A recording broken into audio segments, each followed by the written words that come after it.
no risk, which is also why I went for this rook f2, because I thought at least it gets messy, and in the end games there are chances.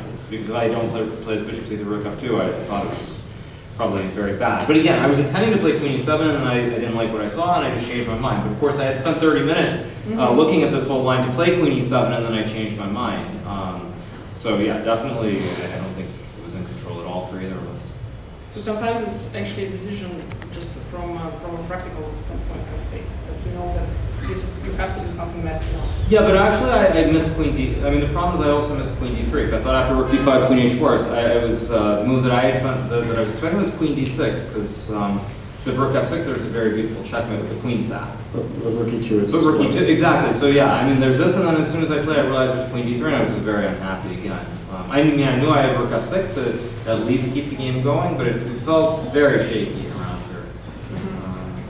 So like g3 I thought was good, king b4, king g2 I thought was good. I wasn't sure after queen b4. I mean, this is a position where I thought maybe I have something quite strong. King g2 was kind of a natural move, but I think I was down to maybe 12 minutes, so it was difficult to really get to the heart of the position. Like if I trade queens, then I'm probably have very good winning chances.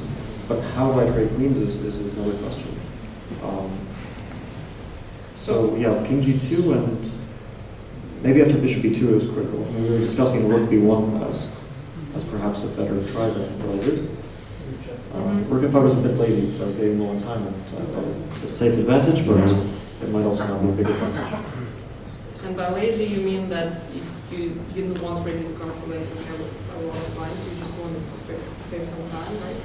Well, there's no increment, so it's if you really get too low on time, then any position can start to get risky. And it is still a very sharp position. After rook f5, I have absolutely no risk because there's no longer active rook on f6. But maybe rook b1 is very strong. I'm not sure. After rook b1, Here rook b1. yeah. Yeah, the point is I moved the bishop, rook h5 wins. Yeah, let's say Doesn't matter. here, and then here, and then this, and this. Yeah, g6 because doesn't game over. Okay. So probably queen a3 or Yeah, I think queen a3, but again, this bishop doesn't look right. Like still, even rook b7, and then rook f1. I mean, it should be. It feels very good for white. Do you have queen c5? Queen c5 here. But even this one with rook f1 now, I don't get the setup. I think like rook f1 here. This.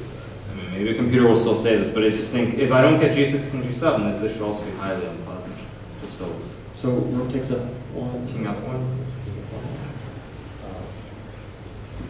Yeah, rook on b7 is very strong. I mean, this might be really easy. Yeah, because in the game you don't get you get the queen on f3, but you don't get the rook to d. You don't get the active rook, and then this is much harder.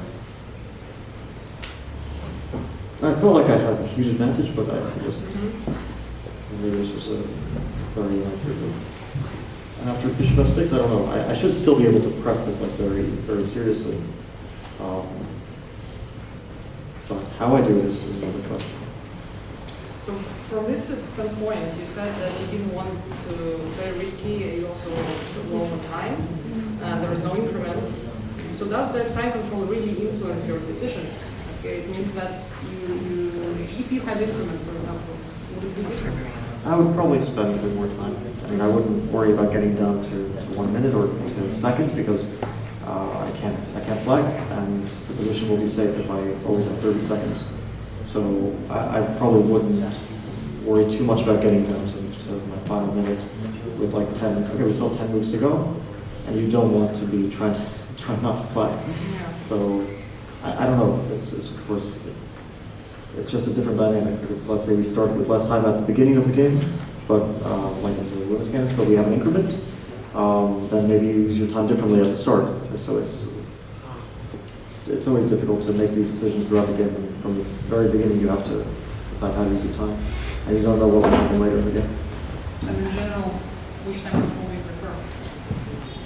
Increment or increment? Probably increment, but I don't care too much. Yeah, I think no increment is better for me, but I actually also prefer playing with increment just because it seems like almost every turn we play it has increment for move 1, and then the dynamic with no increment is very, very different. I mean, it's very different. You got to a position like Fabiano has, and he's correct. You could spend 9 minutes on a single move, had a minute, and he would have been fine with the 30 seconds. But with no increment, If you get too low on time, it gets very, very tricky. We're so used to having increment that we're not used to these situations without it. I see. I still feel like I could have pressed this, I don't know, like after, maybe after a4, king g7, I should just like throw in h4 earlier because it takes away all these like perpetual checks with queen d2, queen h6. It gives my king a much safer square on h3 to hide. But h4 rook d8? Yeah, I wasn't sure if he would try to trade rooks as well, but I can now play a5. Yeah, trade the rooks. Queen d1. I thought even here if I get something like, I guess I can't go queen c5 right here, but even something like queen a7 and bishop d4, and I wasn't 100% sure how white's supposed to win. It's like queen d5, bishop d4. Of course, white has a great chance to win, but I wasn't really sure. But it's really unpleasant. Yeah, queen g6 and just sit and wait, something like this. Yeah. No, I mean, I would have taken this yeah. very Yeah, obviously. I mean, I can also maybe play h5. Like I can play on two flanks, and black has no active counterplay, so it's a free roll. But yeah, the way I played it was very harmless. Yeah, rook 8, I think it's already very close to I mean, I can still after like queen d7. The move before after queen d8. I can still throw an h4 here. Yeah, I mean, it's at least like a smart decision. It's at least made. But it's the same thing, right? I just take No, but take rook rook b7. b7. Yeah, oh, that's right. Yeah, good point. Which is a whole other story. Yeah. No, that's true. I mean, like I can play h4 and then black will have to think about what to do, which is probably a draw, but it's maybe more practical chances. After queen c7, I didn't have a way to play anymore. There's no way to save my pawn. Okay. So just to some emotional questions. How do you feel here in Toronto? Yeah, I mean, it's nice playing here again. As always, it's way too cold, but that's just part of playing chess tournaments, I guess you could say. But otherwise, yeah, it's nice to see the fans. It's a place I'm familiar with, and yeah, so far so good. And what about you, Fabiana? How do you feel? Yeah, happy to play. It's been a lot of waiting for the candidates to start, a lot of preparation, so it's good to finally get the games going. And probably the first round has a lot of fighting games, very sharp ones. I don't know what's happening between Alireza and Prague. It's very. They just. Oh, they drew, yeah. Okay. But it was a wild game. I wasn't sure what the evaluation was. So, yeah. Somehow 4 draws, but they were a lot of very, very sharp positions. Yeah, absolutely. Do we have questions from our journalists? Sagar, please speak in the microphone. My question is to Hikaru. You defended really well today, and you do this over and over again. What do you think makes you such a strong defender?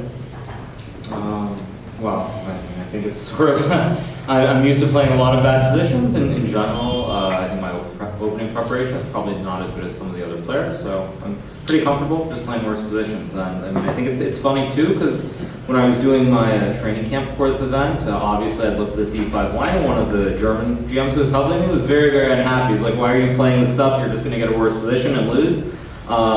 So, like, yeah, to each their own, but I mean, I don't mind defending, and I think I'm just used to it. So you get used to it, and you tend to defend as well as you can.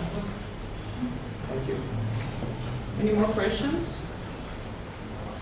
Yes, please. Oh. Thank you. To both players, how are the conditions in the hall? Do you have any disturbances by the people on the balcony? Is it different to play with these people? For me, I don't mind. It's completely fine. But I think there are certain things that were discussed in the meeting yesterday between the players and the officials that were actually important, like no team members being allowed watching the games. But overall, I mean, it's completely fine for me. And what about you, Fabiana? I think it's not great, to be honest. The room is rather small. It's not a big deal, but it would be nicer to have more space to walk around, especially at the start of the game when there are photographers. I'm not a fan of having live audience for this tournament in general. Like I think in 2018 in Berlin, we did have some real issues with the live audience. I mean, today there wasn't anything. And it's not like I don't want people to see the games, but in 2018, for example, a game I played with Lebanon in the 7th round, someone started to take photos or like record the game or something with their phone, which was very disturbing to Lebanon. Thankfully there are no No phones allowed electronic here, devices. no electronic Yeah, devices, so it's much absolutely. better, but still, you can't ensure that there won't be like some disturbance in a very critical moment. For most events, you don't care too much, but the stakes are so high here that I would prefer if there were no live spectators. Can I ask a second question? Yes. Yes. To Hikaru, you said you work together with a German grandmaster. Can you reveal who it was? I mean, everybody knows who it is. I don't have to say his name. Everyone knows. It's not a secret. Everyone knows. I'm German, I don't know. Absolutely best, of course. Okay. Do we have more questions? Anna, this microphone here. Oh, yeah. So would you consider this game a good start of the tournament, both of you? Well, I mean, anytime you draw the first game with black, that's always good, considering how much time everyone's spent preparing for the event. So it's as good as it can be, but obviously in such a long tournament, I think generally it comes down to the last few rounds, so not that big of a deal, but sure, it's better than losing like I did last time, to be honest. Yeah, it's the most neutral result overall you could have in the first round. Usually you have more decisive results in the first round, but it's nothing really special happened. Probably I have a little bit to regret in terms of some missed chances in this game, but as Hikaru mentioned, it's such a long event that the first round rarely has huge significance. It's very often that comes down to the last few rounds or the second half, when players start to get tired and start to make more mistakes. Thank you. Thank you for your questions. Do we have more? And then I think with that we can let our players rest. And thank you very much for being here with us.